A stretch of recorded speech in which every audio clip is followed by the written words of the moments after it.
There has always been a belief that Chinese manufacturing in general is cheap and low quality. And in recent years, there has been a strong growth in brands coming from China. So the quality of these brands must be bad, right? Well, just like in all nationalities and all manufacturing, I believe the same rule applies. You get mostly the quality you pay for. If you pay low, of course, there is a limit to the quality you can get. But if you pay high, you raise the roof, and obviously the quality can and will probably increase. Now lately, there is a market for what are called homages that has also increased. These are typically Chinese brands, not all of them, but a lot, that decide to copy the model of an existing and popular watch, but only changing the name on the dial so it cannot be called a counterfeit watch. Now, does it being a copy of the design mean they are of low quality? No. In fact, many people buy these watches because they say their quality is quite acceptable for the price. We will probably do a video soon about the homage watches. But for now, I want to focus on the ones with more original designs. Now, without a doubt, the most famous model of Chinese watches is the Seagull. It is a mechanical chronograph inspired by the watches that the Chinese military provided to its pilots and soldiers as part of their tactical equipment.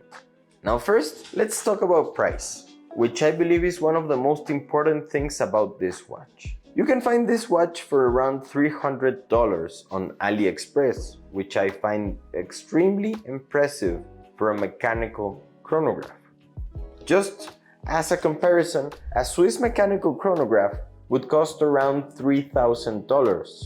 A Japanese one maybe about $2,000. But in this case, you have a mechanical chronograph of very high quality at a very, very affordable price. So how were the Chinese able to offer a mechanical chronograph at this price point?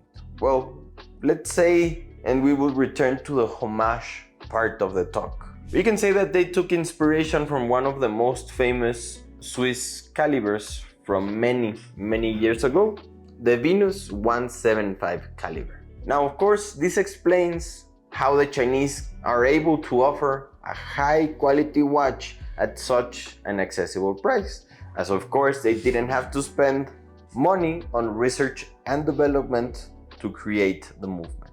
And that's what the Seagull factory has been doing. They have been copying movements, not just this chronograph, but a lot of movements, which there is no longer a patent for, delivering calibers of very good quality but at a much lower cost. It's almost like medicines. When the patent expires, a lot of other labs are able to replicate the formula, and now they are called generic drugs. Now, the caliber is extremely beautiful. It's complicated, and it comes kind of decorated with some blue screws and some decorated parts.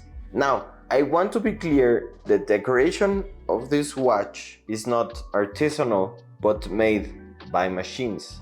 However, this doesn't take away from the fact that this is a beautiful caliber with certain decoration. Now, in terms of quality, I have had both good and bad experiences with these watches over the years. I calculate I have had around 20 of these models in my hands, and I can see 7 right now that are there. Some have been perfect. They work perfectly. Their tolerances are great. They have a 0 second a day tolerance. But others arrive with errors, such as when you run the chronograph, it goes around and it stops at second 58. Now, this is clearly a quality control issue because the tolerance between parts is not that tight as the Swiss counterparts. Now, however, I believe that a high percentage of them are good quality and for the most part, quite acceptable for the price. Now, the aesthetics of the Seagull watch evoke a vintage feel, reminiscent of vintage watches. The champagne colored dial, the blue hands that are painted blue and not blued with heat, which of course that reflects on the price, but I really don't like it. But it gives it a classic look, but I don't like it. And of course, the red second hand and the detail of the star on the dial, which of course is a very Chinese thing to do. But the bottom line is, it is a very beautiful watch with good quality for the price. Now, I believe that the mission of this watch is to introduce people to the world of high-end watchmaking, because it offers a taste of owning a vintage Swiss chronograph and allowing to experience the mechanics of a classic movement like the Venus. It provides that kind of experience at a fraction of the cost, giving you just a glimpse of what it would be to own such a watch. This watch is a big part of my collecting journey, because when I started and I didn't have that much money, I bought this watch. And I remember playing with it and being able to see the mechanics and the movement and the way the levers turn and resetting the second hand. It's amazing. In short, I believe that there is a very good quality within Chinese watches. You just have to know where to look. And if I had to choose a watch made in China for my collection, it would undoubtedly be this one.